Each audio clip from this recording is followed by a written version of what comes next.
the courageous children once trapped in Romanian institutions They treated us like real animals. who found a way to escape. I said, take me, and that was really it after that. Rescued by Americans who traveled halfway around the world. It was like this mission. It's like something I had to do. There's nothing anybody could have told us that would have changed our mind or warned us about what we were in for. Nothing. But for some of these families, the greatest struggle had just begun. They were neglected during a very critical part of their early development. Find out how these mothers banded together and helped science make startling discoveries. They're going to be able to tell from your brain what it's like for children who didn't have their mommy and daddy when they were little babies. Discoveries that could also help your child reach his full potential. Do you hear the word water in watermelon? Yeah. Yeah. Tonight, correspondent Tom Jarrell returns to Romania with a story of heartbreak and hope. Do you think I'm the best reader in the whole wide world? I think you may be the best reader in the whole wide world. Oh. Can these families help save their children before it's too late? Turning Point. Tonight, Romania. What happened to the children? Good evening, I'm Diane Sawyer. It's almost impossible to comprehend a statistic like this, but more than 10 million of the world's children have been either orphaned or abandoned by their parents. 6 years ago, it was the children of Romania who tugged hardest at our hearts. Correspondent Tom Jarrell was the first to show the world their haunting faces. And tonight, he is going to bring a powerful report on what's happened since to the children who were brought to this country and to those who were left behind.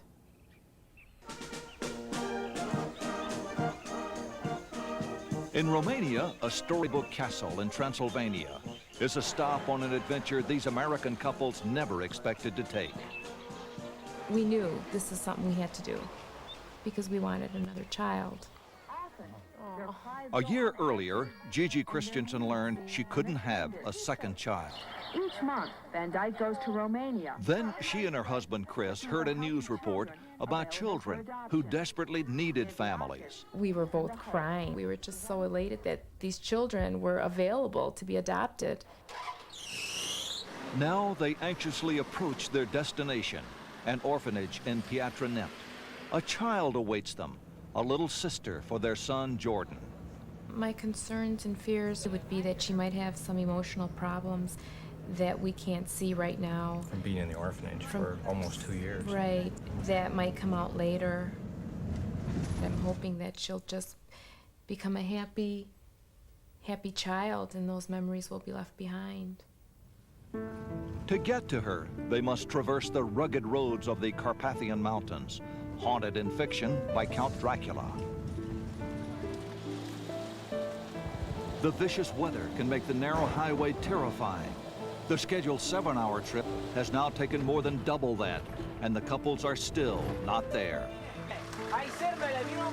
Americans like the Christensens have taken this route for 6 years to rescue children from Romania's orphanages. We just don't have enough people to hold them and rock them. And we first learned of the children's plight in 1990.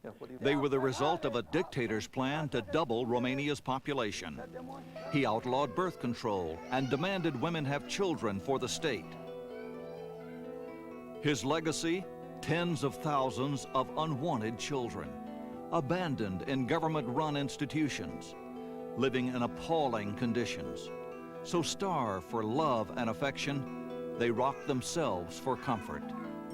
When the world saw their innocent faces, thousands rushed to adopt them and give them homes. And I just took all my money out of the bank that I had and borrowed a little bit more and went. It was like this mission. It's like something I had to do. Have you ever seen people on TV that say things like, I saw this and I had to do it?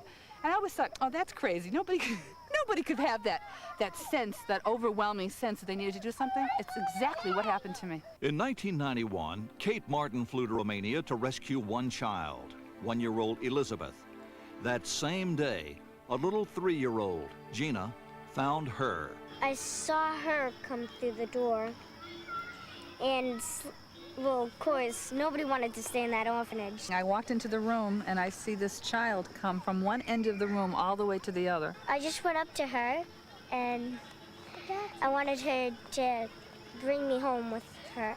And she started saying something in Romanian, and I said to the translator that was with me, "What is this child saying?" And he's saying, she's saying, "Take me, take me."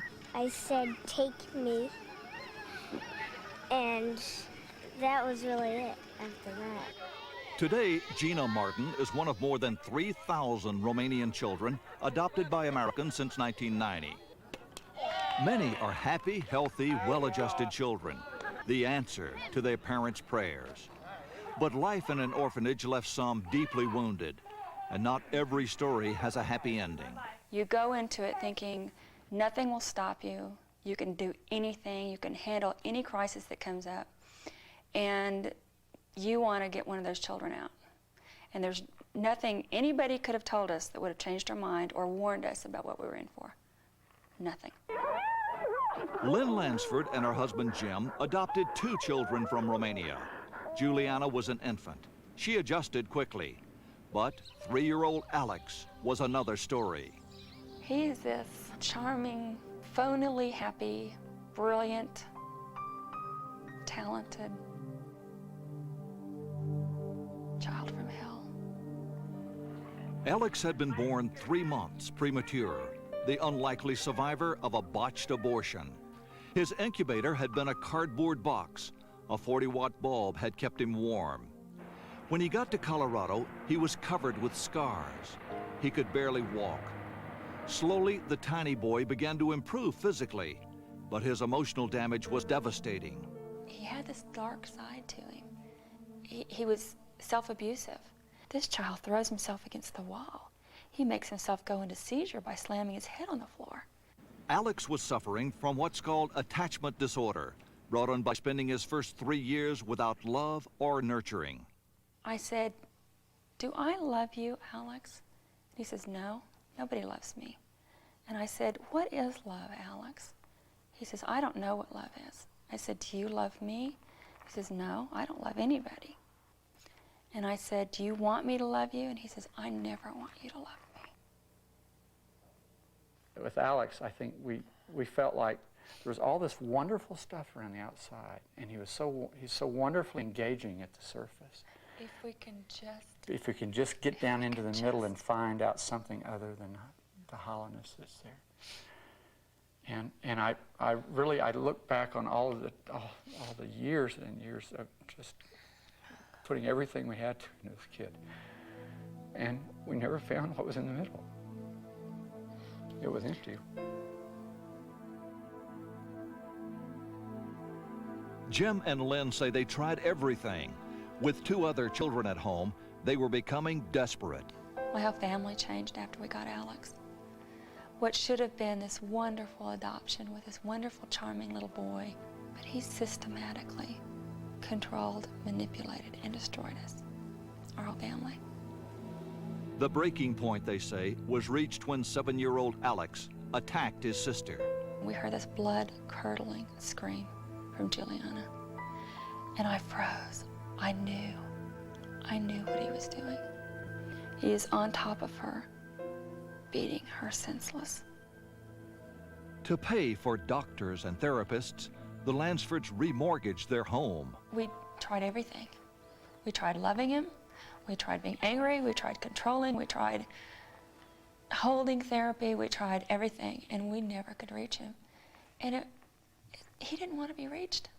I think attachment is the foundation of every other thing in life, of every other developmental process. Until we get at the core issue of the child's issue about, I will not allow anyone to be close to me, I will never trust anyone, it doesn't matter what else we do. Dr. Gregory Keck has treated hundreds of children with attachment disorder. It's a problem faced by many adoptive parents, especially those whose children spent more than a few months in an orphanage. Alex Lansford's case is extreme, but a child who isn't loved and cared for as an infant will almost certainly have problems attaching to a parent later. They're learning that they need to rely on themselves at a very early age. They're learning they can't trust a single adult, to provide for their needs and their comfort. For the first 2 weeks, I just would hold him in a rocker and try to rock him, and he would arch, and he didn't want to be touched or cuddled. It was very distressing to me. You know, everything that I had anticipated, it was like he was rejecting me. Hardly the dreams of a young mother with a child in the crib. It was not what I had anticipated. 5 years ago, when Ty and Steve Tepper first saw the tiny 18-month-old boy selected for them by their adoption agency, they considered going home without him. He was dazed and clearly sick. You realized, if I don't take him, what will happen to him? Will he die? Because he wasn't perfect or didn't meet my expectations. What will happen to him now? The Teppers adopted Drew, expecting that in a loving home he would recover. It was only later they found he had developmental problems that went far beyond attachment disorder. Drew didn't talk. He didn't know how to play. He didn't even have a sense of pain. The family pediatrician advised Ty, be patient, Drew will catch up. My family doctor, didn't have a clue. It was simply, let's wait for him to talk, and then when he didn't talk, maybe you were just unlucky. Maybe you just adopted an autistic child. For 2 years she waited, hoping he would improve, but he didn't. Finally, by sheer luck, Ty heard about an occupational therapist who might be able to help. I had no idea what an occupational therapist was. It sounded like somebody who taught you how to do a job again after you were injured. I had no idea they did it with children. And I called that number, and I arranged for an evaluation. And that changed my life. For the first time, Ty was told that Drew's problems were the direct result of the neglect he suffered in Romania. The therapist explained that because his senses were never stimulated, they never developed. Intensive therapy could make a difference. I wondered at that time, for the first time, were there other families who experienced the same thing I was? I mean, it just finally dawned on me, maybe I'm not the only one who has a child like this. Sarah! A friend told Ty about a child in Florida who behaved strangely, like Drew. 3-year-old Sarah Romine didn't talk or walk either. Like Drew, she was as comfortable with strangers as with her own parents. And Sarah was adopted from an orphanage in Romania. This was the first mom that I ever talked to that knew what I was going through. A few days later, Lily Romine and Ty tracked down a third mother, Lois Hannon in Georgia. Her 4-year-old daughter was also behaving strangely and not speaking. Juliana, too, had been adopted from a Romanian orphanage. We talked about our children, how wonderful it was to finally have someone else at the other end of the telephone that was experiencing the same kind of problems, and to recognize that this problem must be pretty big, that it must be larger than we realized. Ty wanted to share her new discoveries. She wrote to a newsletter for people who had adopted children from Romania. She thought the therapy she had found might help them. The day the newsletters arrived in the mailbox, my phone started to ring. And that was April of 1993, and my phone hasn't stopped ringing since. Many Romanian children have sensory integration problems. First dozens, then hundreds of adoptive parents called. To cope with the response, Ty, Lois, and Lily formed a support group, the Parent Network. I am very interested in the most early intervention methods possible. Because so many professionals had let them down, they decided to become experts themselves on subjects they had only recently heard of. Things like attachment disorder and sensory integration therapy. We became a network because we wished that we had existed for us. We wished we had somewhere to turn to get help, someone that we could talk to that would listen, that would understand. The hardest thing of all is that almost no one understands when a family can't be saved. Why couldn't I handle this kid? I heard that so many times from my kids. Why? You picked him out, you brought him home, why can't you handle him?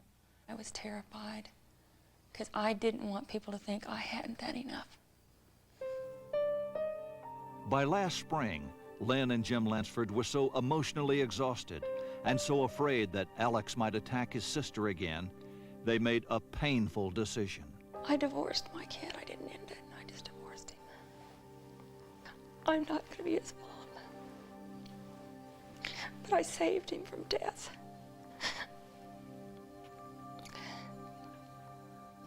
I was the mom to save his life. I'm not the mom to raise him.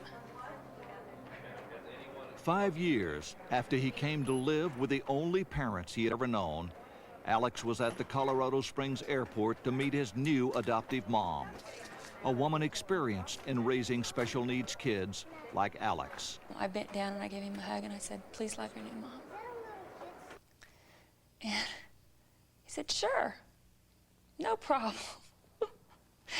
And I just smiled and thought, "That's Alex." Within minutes, he was already calling her Mom. Cool, you get a dead car, Mom. The red car. So you go up? Yeah. Bye. Alex has now been with his new family for 8 months, and they say he's making progress. When we come back, the children of Romania help science unlock some mysteries of the human brain. We'll show you stunning discoveries with implications for any parent raising a young child.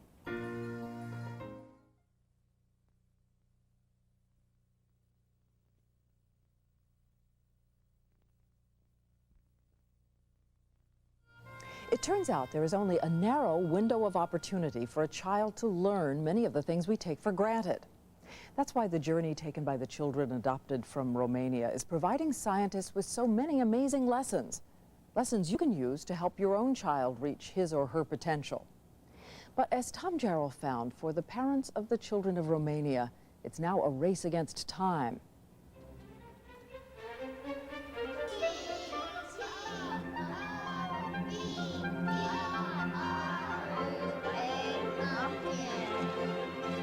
It's an exciting place to be a child.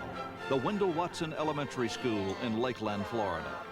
The very atmosphere of the classroom, reading, music, color, is intended to stimulate and engage a youngster's mind, to set off an explosion of learning. Just getting to this classroom has been an incredible journey for 7-year-old Sarah Romine. On Sunday, he ate 1 apple, but he was still hungry. Until she was nearly 5, Sarah was still in diapers and did not speak. Do you think I'm the best reader in the whole wide world? I think you may be the best reader in the whole wide world. Oh. Enormous progress? Yes. But Sarah is still struggling with unusual learning and behavior problems. So she and her mother, Lily, have come to the Children's Hospital in Detroit. Now, when I say my numbers, remember to say the same numbers I say, okay? Okay. 3, 8, 6. 6, 3, 9. Okay. Sarah cannot remember a simple 3-number sequence. She cannot even remember from 1 minute to the next that her mother loves her. How many times a day does she ask you, "Mommy, do you love me?" Maybe 100. So do you think I don't eat so? The hospital is a scary place for little Sarah, but she knows she doesn't learn the same as other children. And so, despite her fears, Sarah lets them put her into the big machine. She knows the picture, the electronic PET scan, the scientists are taking of her brain might help them help her. The scientists here believe there is a direct link between the children's early deprivation and the learning and emotional problems they have today. They hope to find no lasting scars. TurningPoint arranged for 8 children adopted from Romania to be tested by neurologist Harry Chagani. There hasn't been a lot of opportunity to study children like this. For the first 22 months of her life, Sarah Romine was left alone in a crib. She was one of nearly 1,000 children in Bucharest's orphanage number 1. She was almost 2 years old, but she looked like an infant. She couldn't walk, she could hardly stand up, and she had a scared, frightened look about her all the time.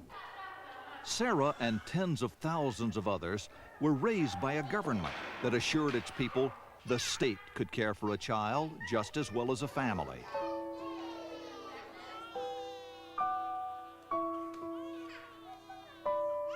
The tragic result, children who had never known a parent's loving touch, heard a story, had someone rock them to sleep or hold them when they cried.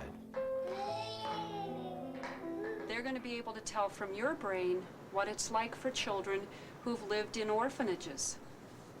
Children who didn't have their mommy and daddy when they were little babies. This picture is going to help them know what happens to children's brains when they don't have those things. I think what is fascinating about these children is that they were really neglected during a very critical part of their early development. New scientific insights have proven how critical those earliest months are for every child. These PET scan images show how a typical healthy child's brain develops. The areas of color show brain activity. Red is the most active, blue the least. This scan of a newborn shows activity primarily in the areas that control basic functions like heartbeat, breathing, and movement. At 3 months, the areas that interpret language, hearing, and vision have become active. Right from the very beginning, when they're babies, we would like to present them with a whole host of rich, colorful toys. We want to read to them, we want to talk to them, we want to sing to them, we want to touch them, cuddle with them, and to interact with them in any way possible. At about 6 months, the areas of the brain that handle thinking, reasoning, and expressing language become active. By a child's first birthday, even though the brain continues to grow, the pattern of activity is established for life.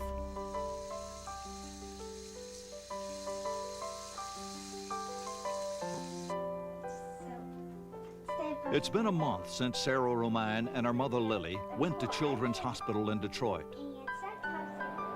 Today, they're returning to hear the results. Lily is nervous. Well, it seems like whenever we reach one goal, there's just another one around the corner. And I'm going to pull you right out, okay?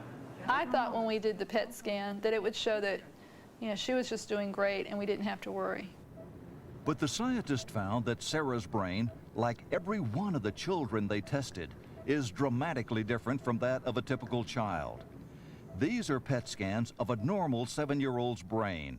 It's alive with activity. These are Sarah Romain's PET scans. They show what neglect has done to her. The area that controls language is barely active, and the one that interprets sound and emotion has even less activity. It's a black hole. Dr. Chigani is astounded by what the scans revealed. So what we're seeing here are Sarah's images. The right side is abnormal, and as you go lower down, both sides are abnormal. Yeah. That's abnormal, and that's abnormal. There should be more activity. It ought to be darker. Yeah. This is an area that's involved in focusing, attention span, and those kinds of things. Lily is devastated. I was thinking I would be told that we were on the right track and everything was looking good and keep up the good work, and that would have been great news, but I didn't get that news.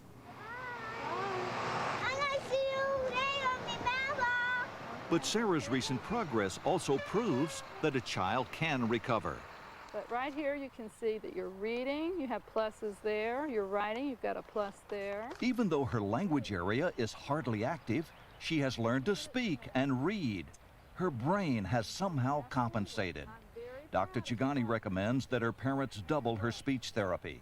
Sarah, he says, only has a few years left to make up for the time lost in the orphanage. Great job, Sarah. Thank you. As these children begin to approach 8, 9, and 10 years of age, there should be some sort of a race against time. I think that they are coming very close to the end of the critical period. Oh, got it. Okay, let's go. Knowing that, 7-year-old Drew Tepper's occupational therapist is also working hard.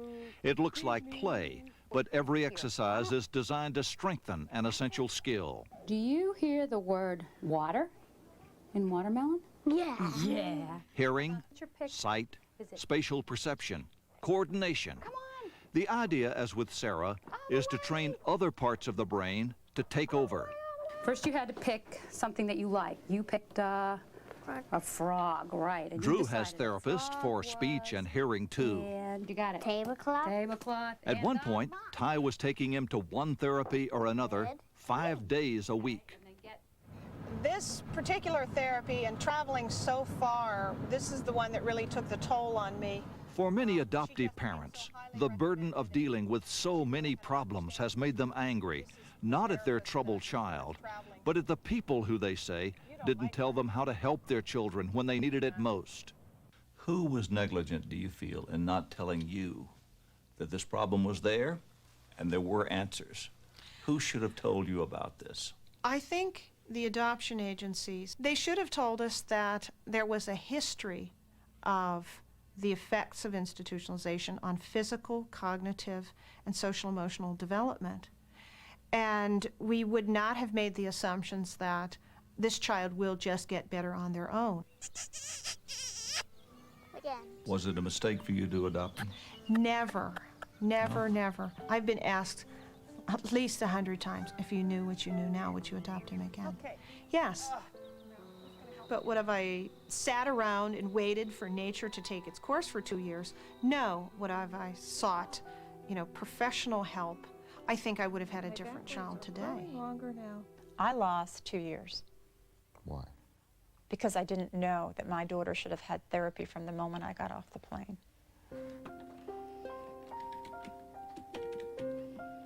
I don't know what she experienced in the orphanage. I never will. 5 years ago, Lois Hannon and her husband found in Romania the daughter they had always wanted. Today, 8-year-old Juliana is the reason Lois spends all of her time still searching for answers.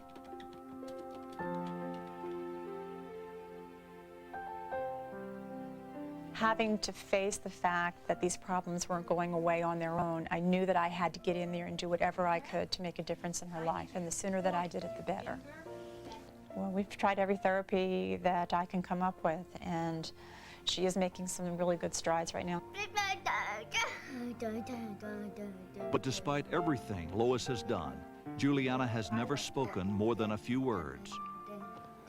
She lives mostly in her own world. That was good talking. That was lots of good talking. In the very beginning, of course, I thought I was going to have this darling little girl that was just going to be a typical, fun, normal child. And I've yet to have my first tea party. There's so much potential in that little girl, and I don't know how to reach it. My greatest hope is that tomorrow morning I'll wake up and Juliana will say, "Hi, Mom, I love you." It's going to happen.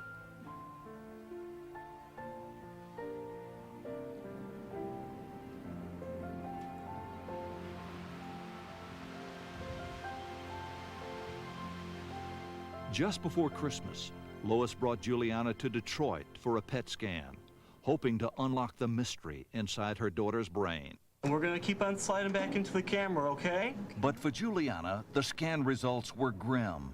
Critical areas of her brain are much less active than they should be. Language, emotion, hearing, attention. Unlike Sarah Romine, other parts of her brain have not managed to take on those tasks. Sarah was adopted before she turned 2, but Juliana spent 3 years in an orphanage. Studies have confirmed that the more time a child spends in an institution, the greater the chance of long-term problems. But science cannot explain everything. In Camarillo, California, 11-year-old Jessica Scott is a talented and intelligent 5th grader. There's virtually no sign she spent her first 4 years in Bucharest Orphanage number 1. The only thing I remember is being hungry. In Romania, they would just give you something to eat, and the bars were big enough so other children could reach in and take things, and I'd end up like with 1 crumb or something. 1, 2. Her parents can't believe how quickly she's adjusted to her new life in America, especially her mother, Alona, who years ago immigrated from Romania herself. Amy, Dr. Seuss! I just realized one day that she has no accent in English. I said, well, she beat me. I'll have an accent all my life, and everybody will ask me, where are you from? But as long as she lives in California, nobody will ask her, I guess. I really think myself as a California kid. No one knows why Jessica and hundreds of other children are thriving, while so many others struggle. When we come back, what happened to the Romanian children who were left behind?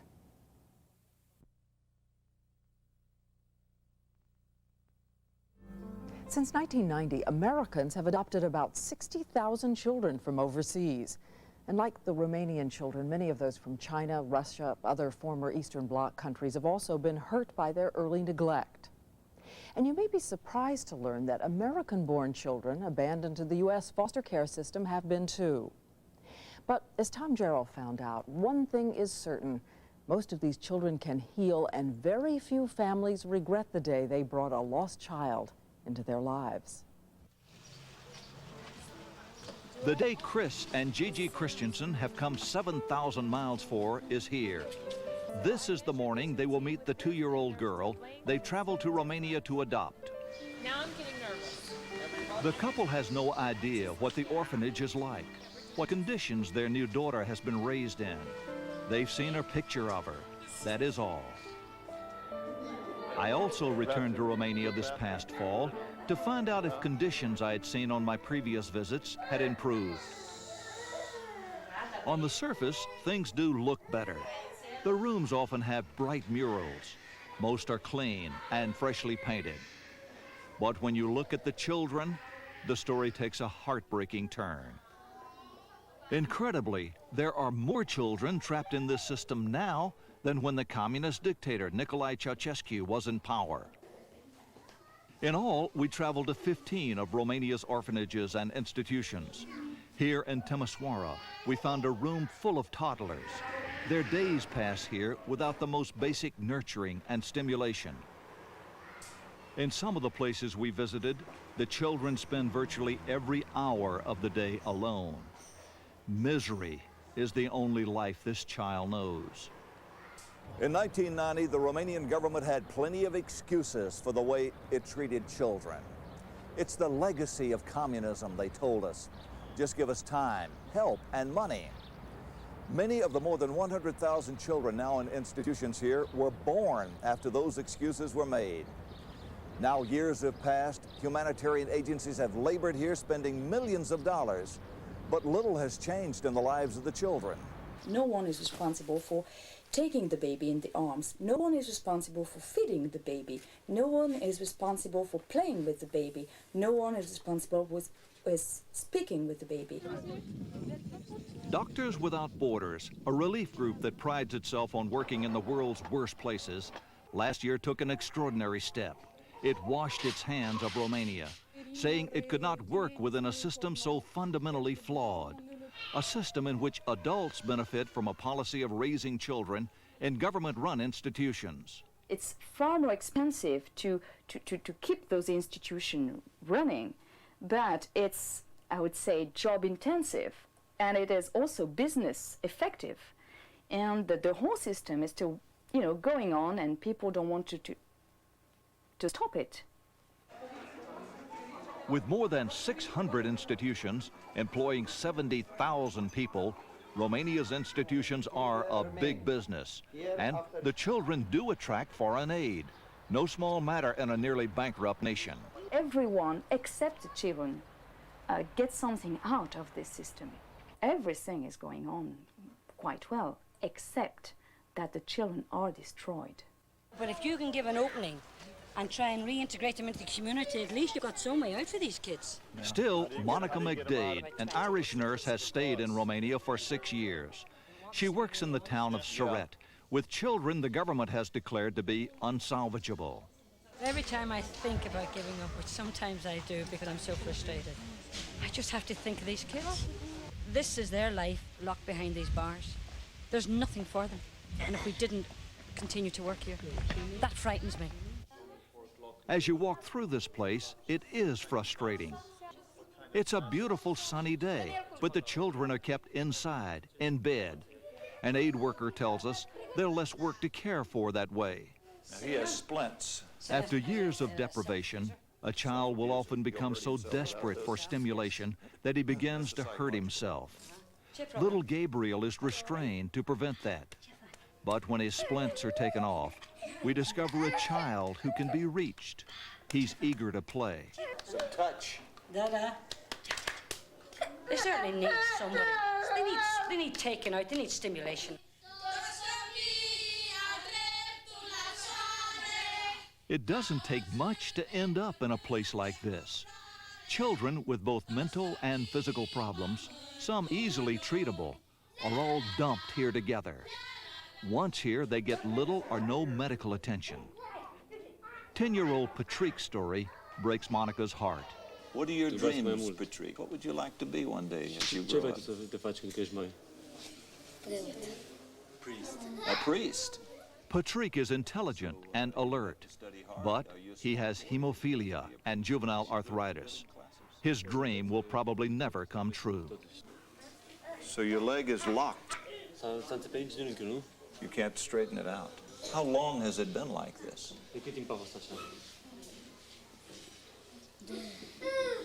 2 years. With proper medical care, Patrick could have left here long ago. Okay, good luck. If he doesn't get it soon, he will probably die. There's no hope for this child. This is his life, because there's nobody going to take him. And I wouldn't like him to understand that.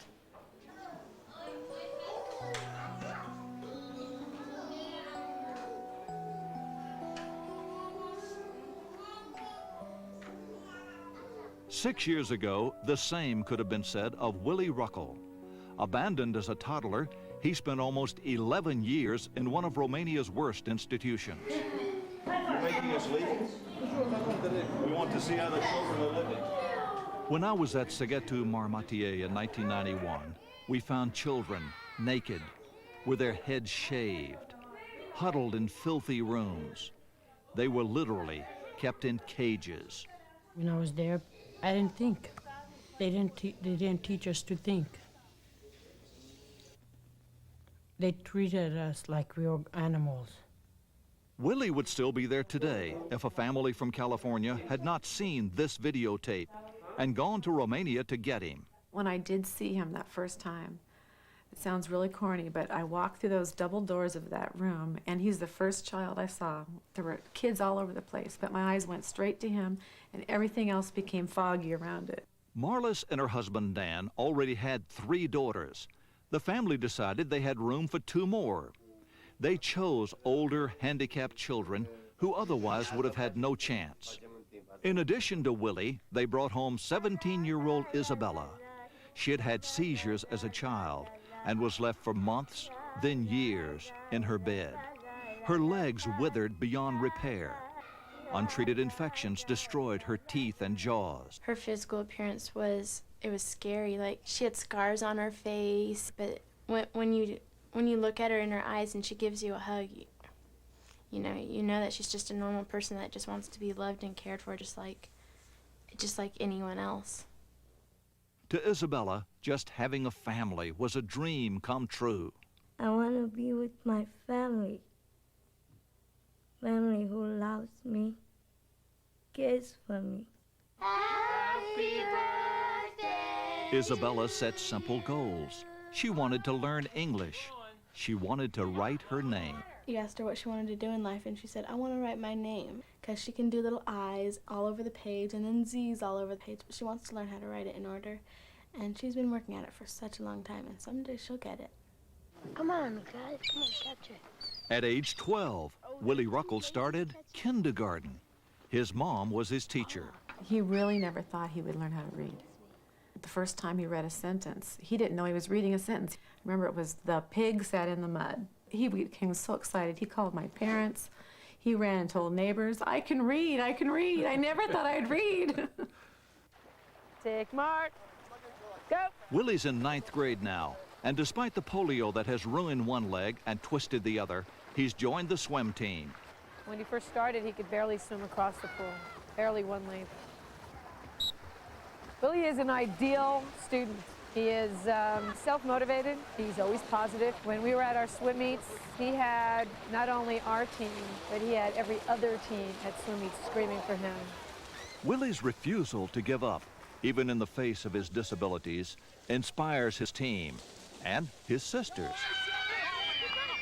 His dream is to play baseball, and people have told him so many times that he can't, and he's still not giving up. That's a good influence on all three of us. You know, his life is so much harder, and we sit here and complain about stupid little things. For Willie, the hardest part emotionally is remembering those he left behind. He can't forget. He thinks about the children there a lot. And it's sad for him because he doesn't know where they will be or what will happen. Willie was determined to get other kids out. Neighbors Debbie and Paul Principe had already adopted one child from Sighetu. Willie implored them to go back for his best friend, Christina. He would tell me she would be no trouble. She'll be no trouble. She's a very good child. Willie prevailed. Today, Christina's a junior at El Capitan High School. Although she's nearly blind, she runs on the cross-country team. But only a handful of children have ever been adopted from Sighetu. He wants to go back. What he wants to do is change the world. He wants to go back and make things better there. Today in Romania, even young, healthy children have a slim chance for a better life. Why shouldn't he be adopted, do you know? There's no mother, there's no father, he's... Only 4% of the children warehoused in orphanages and institutions were adopted last year, less than half the rate of 6 years ago. It's like we're on a mission. That's what I feel like. And it's like, let's get her and get home. Today, Chris and Gigi Christensen have come to take one child back to their home in Racine, Wisconsin. Now what do they do? Really gonna be okay? Yeah. They've come with 3 other American couples. Together, they wait anxiously for the first glimpse of their children.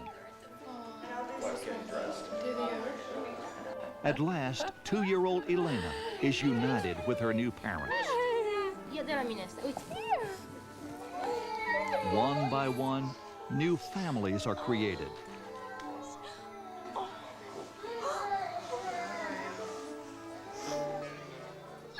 But more than 100,000 children continue to wait. On our last day there, we went to a hospital for abandoned newborns. These children must now, by law, spend at least 6 months in government care before being considered candidates for adoption. In that time, a family can reclaim their child. They hardly ever do. For every day that's lost, that's another child that's lost. Another child that's lost to a family, another child that's lost to themselves. Since Tom Gerald's trip to Romania, a new government has been elected, and this week the Romanian embassy in Washington sent Turning Point a 3-page letter stating its commitment to improving the situation. The letter said a top priority will be helping Romanian families keep their own children. So will family planning and adoption. They point out that 5,000 children were adopted by Romanians in 1995. And recently, every orphanage and institution was asked to submit plans about how to deinstitutionalize the children. They say there are 80,000. The new government added, there have been problems. However, they are not from lack of caring, but from lack of knowledge and experience. When we return, little Sarah Romine reaches a happy milestone.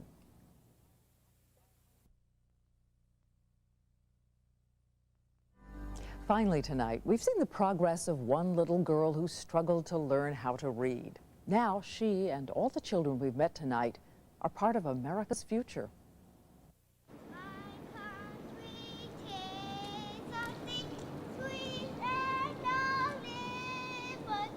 Everything Sarah has gotten has been a challenge for her, and so whenever you have a special day like today, you just appreciate how strong she is and how far she's come.